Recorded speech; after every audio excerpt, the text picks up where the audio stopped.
back to my channel. So my name is Tiana and this is the Honest Plan, where I encourage millennials to live your best life while still being intentional with your money.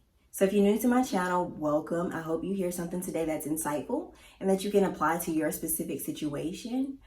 Today's topic will be student loan debt. We're going to talk about things that you can do while you're still in school to get ahead, to start tackling your student loans.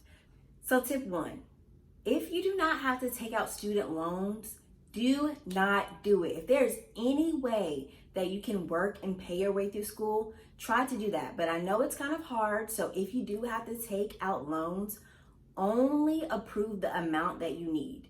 Do not go into your financial aid office approving everything just because they awarded it to you and you want a larger refund check. That's not smart, because that's money that you still have to pay back once you graduate. Second tip, so figure out if you have subsidized or unsubsidized loans. So subsidized loans do not accrue interest while you're still in school.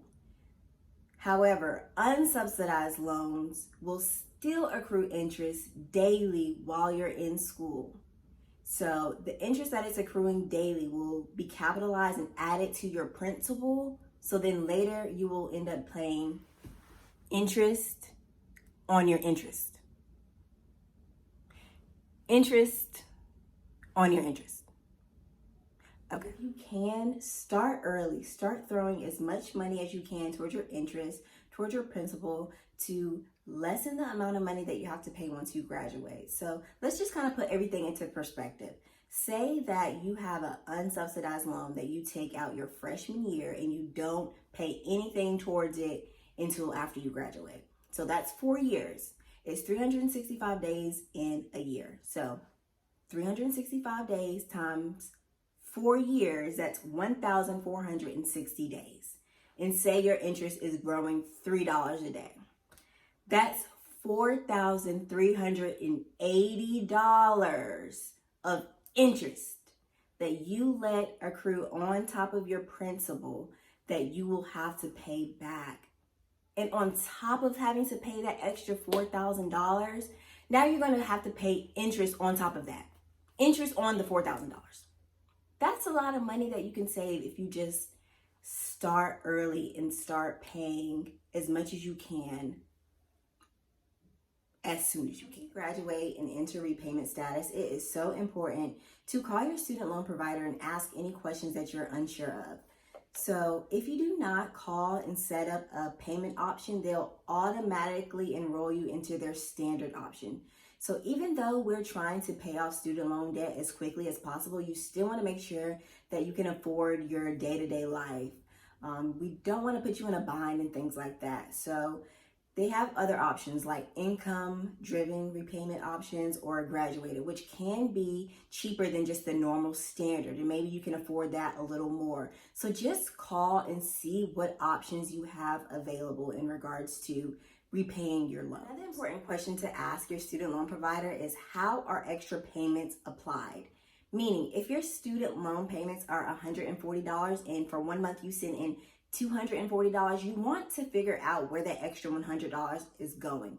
So for most student loan providers, by you doing that, it'll put you in pay ahead status, meaning instead of your next bill being $140, it will only be $40. So the extra $100 that you sent in will just go towards your next payment.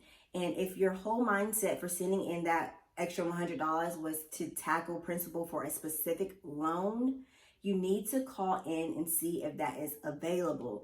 And if so, ask them, how do you set it up? Because that's not something that's going to be automatically given to you. And that's a mistake that I made. I was putting extra money towards my student loan debt, thinking that it'll automatically tackle the principal, and it was not doing that. It was putting me in pay ahead status. So I had to call and figure out if it was available, which it was, and they walked me through how to set that setting up online. So just making sure that you're educated and you are asking the correct questions will definitely make a difference. So the Public Service Loan Forgiveness Program only applies to your federal loans, and that is if you make 120 on-time payments while working at a qualified employer.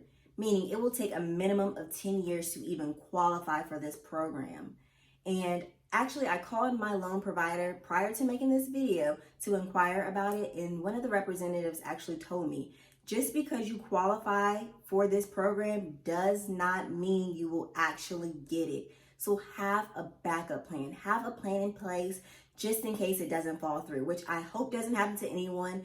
Having, your loans forgiven is a blessing. So I hope, everyone's able to get it, but that's always not the case. So just making sure that you have a plan in place. So even if it doesn't fall through, you're not put in a bind because you have the money stashed away or you have already been tackling your student loan debt aggressively. So thank you guys so much for watching this video and sticking around with me. As always, if you have any questions, feel free to reach out to me, and don't forget to comment, like, and subscribe, and also follow me on Instagram at The Honest Plan. But that is all for today, and I'll see you guys next week.